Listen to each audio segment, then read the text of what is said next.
નમસ્કાર. દિવસભરના તાજા સમાચારોમાં તમારું સ્વાગત છે. તમારી સાથે હું છું પિનલગીરી ગોસ્વામી. સમાચારો વિસ્તારથી જાણીએ એ પહેલા મહત્વના સમાચારો ઉપર એક નજર. નમસ્કાર મિત્રો. આજની વિડીયોમાં વાત થશે અમદાવાદ મ્યુનિસિપલ કોર્પોરેશન દ્વારા લેવાયો છે મોટો નિર્ણય.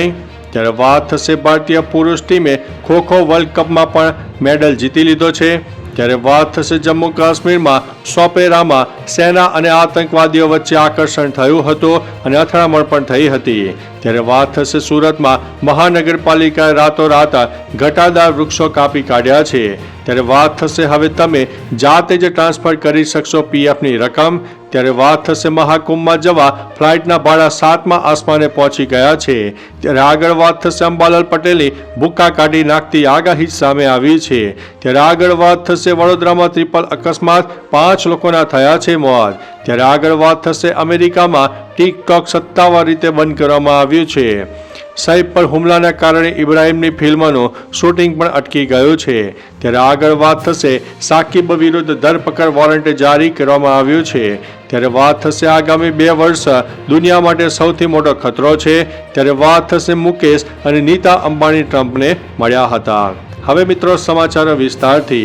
યુએસએના નવા ચૂંટાયેલા રાષ્ટ્રપતિ ડોનાલ્ડ ટ્રમ્પના શપથ સમારોહ પહેલા રાત્રિ ભોજનનું આયોજન કરવામાં આવ્યું હતું. રિલાયન્સ ઇન્ડસ્ટ્રીના ચેરમેન મુકેશ અંબાણી અને નીતા અંબાણીએ પણ સમારોહમાં ભાગ લીધો હતો. અંબાણી દંપતીએ ટ્રમ્પ સાથે એક ફોટો પણ પડાવ્યો હતો. તમને જણાવી દઈએ કે અંબાણી દંપતી ટ્રમ્પના શપથ ગ્રહણ સમારોહમાં પણ હાજરી આપશે.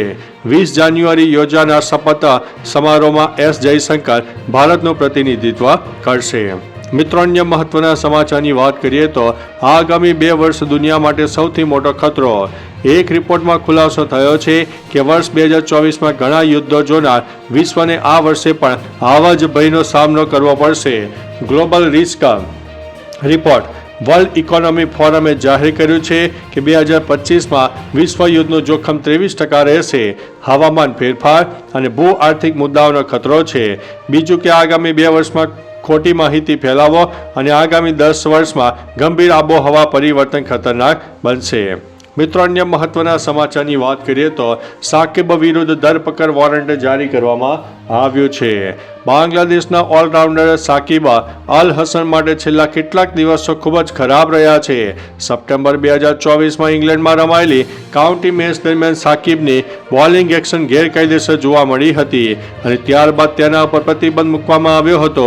તે અત્યાર સુધીમાં 2 વખત બોલિંગ એક્શનમાં ફેલ થયો છે અને હવે ચેક બાઉન્સ કેસમાં સાકિબ વિરુદ્ધ ધરપકડ વોરંટ જારી કરવામાં આવ્યું છે. મિત્રો અન્ય મહત્વના સમાચારની વાત કરીએ તો સૈફ પર હુમલાને કારણે ઇબ્રાહિમની ફિલ્મનું શૂટિંગ અટકી ગયું છે. સૈફ પર બાંદ્રામાં તેના ઘરમાં જ 16 જાન્યુઆરીએ રાત્રે લૂંટના હેતુથી હુમલો થયો.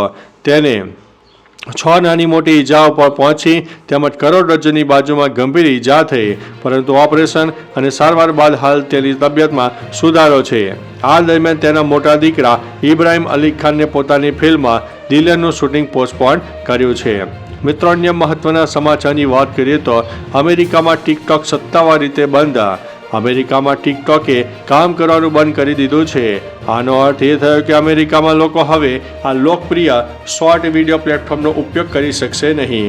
મહિનાઓની કાનૂની લડાઈ પછી શુક્રવારે 17મી જાન્યુઆરી અમેરિકાની સુપ્રીમ કોર્ટે રાષ્ટ્રીય સુરક્ષા ચિંતાનો હવાલો આપીને ટિકટોક ઉપર પ્રતિબંધ મૂકવાના કાયદાને મંજૂરી આપી છે. એટલે કે હવે ભારત બાદ યુએસએમાં પણ ટિકટોક સત્તાવાર રીતે બંધ થયું છે. મિત્રો અન્ય મહત્વના સમાચારની વાત કરીએ તો વડોદરામાં ટ્રિપલ અકસ્માત 5 લોકોના થયા છે મોત. વડોદરામાં 3 માર્ગ અકસ્માતમાં 5 લોકોના મોત નીપજ્યા છે. અમદાવાદ મુંબઈ હાઈવે પર સર્જાયેલા અકસ્માતમાં 1 વ્યક્તિનું મોત નીપજ્યું છે અને અન્ય 2 બનાવમાં આજવા રોડ ઉપર આવેલા હિટ એન્ડ રનની ઘટનામાં વિદ્યાર્થીનું મોત થયું છે. જ્યારે ત્રીજો બનાવ પાદરા અને જંબુસર રોડ પર બન્યો હતો, જેમાં બાઇક અને ટ્રક વચ્ચે ટક્કર થતાં 2 સંતાનો અને માતા સહિત 3 લોકોના મોત થયા છે. મિત્રો અન્ય મહત્વના સમાચારની વાત કરીએ તો અંબાલાલ પટેલની ભૂક્કા કાઢી નાખતી આગાહી સામે આવી છે. હવામાન નિષ્ણાત અંબાલાલ પટેલે રાજ્યમાં ફરી એકવાર કમોસમી વરસાદની આગાહી કરી છે. તેઓએ આગાહી કરતા જણાવ્યું છે કે જાન્યુઆરી મહિનાના અંતમાં વરસાદની શક્યતા રહે છે. ઉત્તર અને પૂર્વ ગુજરાતમાં સાથે સાથે સૌરાષ્ટ્રમાં વરસાદ પડી શકે છે. દક્ષિણ ગુજરાતમાં વાદળછાયું વાતાવરણ રહેશે અને ફેબ્રુઆરીની શરૂઆતમાં વાતાવરણમાં પલટો આવશે, જેથી ખેડૂતોના પાકને નુકસાનની ભીતિ સેવાઈ રહી છે. મિત્રો, અન્ય મહત્વના સમાચારની વાત કરીએ તો મહાકુંભમાં જવા ફ્લાઇટના ભાડા 7મા આસમાને પહોંચ્યા છે. અમદાવાદ એરપોર્ટથી પ્રયાગરાજ જવા માટે હાલ એકમાત્ર સ્પાઇસ જેટ ફ્લાઇટની સુવિધા છે, જે છેલ્લા 2 દિવસથી હવાઈ જહાજના ભાડામાં એકાએક ધરખમ વધારો કરવામાં આવ્યો છે. રાઉન્ડ ટ્રીપ માટે મુસાફરે લગભગ 35,000 રૂપિયા ચૂકવવા પડી રહ્યા છે. એટલું જ નહીં, દેશના અન્ય મોટા શહેરોથી પ્રયાગરાજ જવા માટે પ્રવાસ કરવા મુસાફરોએ હવાઈ મુસાફરી માટે ખૂબ જ વધારે ભાડું ચૂકવવું પડી રહ્યું છે. મિત્રો, અન્ય મહત્વના સમાચારની વાત કરીએ તો હવે તમે જાતે ટ્રાન્સફર કરી શકશો પીએફની રકમ. નવા નિયમો હેઠળ ઈપીએફઓ સભ્યો પોતાનું નામ, પિતાનું નામ, જન્મ તારીખ જેવી વ્યક્તિગત માહિતી જાતે જ સુધારી શકશે.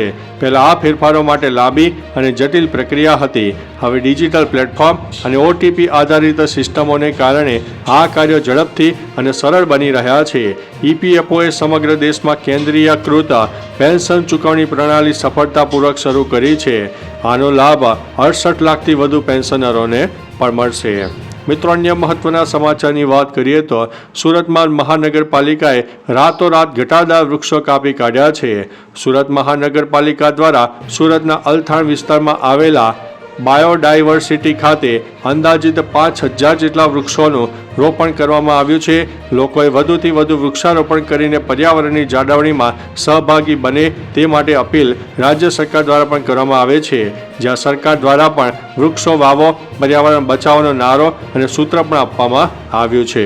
મિત્રો, અન્ય મહત્વના સમાચારની વાત કરીએ તો જમ્મુ કાશ્મીરમાં સોપેરામાં સેના અને આતંકીઓ વચ્ચે અથડામણ થઈ હતી. જમ્મુ અને કાશ્મીરના સોપેરમાં રવિવારના રોજ સુરક્ષા દળો અને આતંકવાદીઓ વચ્ચે એન્કાઉન્ટર થયું હતું. સુરક્ષા દળોને શંકાસ્પદ આતંકવાદીઓ વિશે માહિતી મળી હતી. આ પછી સર્ચ ઓપરેશન હાથ ધરવામાં આવ્યું હતું. સર્ચ ઓપરેશન દરમિયાન ગોળીબાર પણ થયો હતો. હાલમાં આ વિસ્તારને કોર્ડન કરી દેવામાં આવ્યો છે. મિત્રો, અન્ય મહત્વના સમાચારની વાત કરીએ તો ભારતીય પુરુષ ટીમે ખો-ખો વર્લ્ડ કપ પણ જીતી લીધો છે. ભારતીય મહિલા ટીમ પછી પુરુષ ટીમ પણ નેપાળને 56-36થી હરાવીને પ્રથમ વખત ખો-ખો વર્લ્ડ ચેમ્પિયનનો ખિતાબ જીત્યો છે. આ પહેલાં મહિલા ટીમે નેપાળને 78-40થી હરાવ્યું હતું અને એક જ દિવસમાં 2 વર્લ્ડ કપ જીતવાથી ભારત માટે ગર્વની આ ક્ષણ છે. મિત્રો, અન્ય મહત્વના સમાચારની વાત કરીએ તો અમદાવાદ મ્યુનિસિપલ કોર્પોરેશન દ્વારા મોટો નિર્ણય લેવામાં આવ્યો છે. અમદાવાદ શહેરની ઓળખ એક હેરિટેજ તરીકે પણ થઈ છે. આ સાથે ઐતિહાસિક વારસો ધરાવતું અમદાવાદ શહેરની અનેક વિશેષતાઓ રહી છે.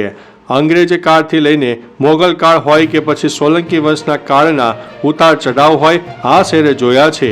ત્યારે અમદાવાદ મહાનગરપાલિકાએ અમદાવાદ શહેરમાં આવતા તમામ ધાર્મિક સ્થળોમાં પ્રાથમિક સુવિધાના કામો માટે વિશેષ 25 કરોડના બજેટની જોગવાઈ હાથ ધરી છે. તો ચાલો મિત્રો, ફરીથી દેશ અને દુનિયાના સુપરફાસ્ટ સમાચાર લઈને મળતા રહીશું. ત્યાં સુધી અમને રજા આપશો. નમસ્તે.